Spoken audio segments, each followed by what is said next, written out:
రాజధాని నిర్మాణాలకు 2 కోట్ల టన్నుల ఇసుక. జాతీయ జలమార్గం డ్రెడ్జింగ్తో 7,70,510 టన్నుల తవ్వకం. రాజధాని అమరావతి నిర్మాణానికి అవసరమైన ఇసుక సమకూర్చేందుకు యంత్రాంగం ప్రణాళికలు సిద్ధం చేసింది.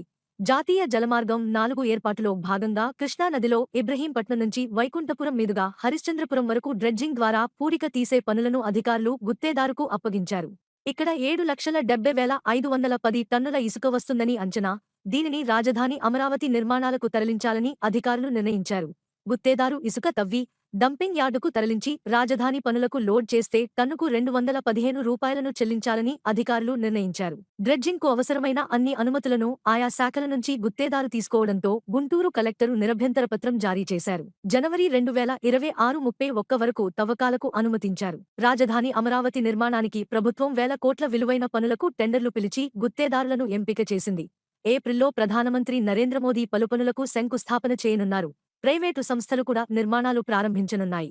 ఈ నేపథ్యంలో పెద్ద ఎత్తున ఇసుక అవసరమవుతుందని అంచనా. సిఆర్డీఏ ప్రాథమిక అంచనాల ప్రకారం సుమారు 2 కోట్ల టన్నుల ఇసుక అవసరమని లెక్కలు వేస్తున్నారు. జాతీయ జలమార్గంలో డ్రెడ్జింగ్ ద్వారా 7.70 లక్షల టన్నులు అందుబాటులోకి వస్తుంది. ప్రకాశం బ్యారేజీ ఎగువన బాథమెట్రిక్ సర్వే చేసి నీటిలో ఇసుక నిల్వలు అంచనా వేస్తారు. ఇక్కడ సుమారు 50 లక్షల టన్నుల ఇసుక నిల్వలు ఉంటాయని అంచనా. పల్నాడు జిల్లాలో అమరావతి, గుంటూరు జిల్లాలో గుండెమెడ, కొల్లిపర తదితర ప్రాంతాల్లోని ఓపెన్ రీచ్ల నుంచి ఇసుకను సమకూర్చుకునేలా ప్రతిపాదనలు సిద్ధం చేస్తున్నారు.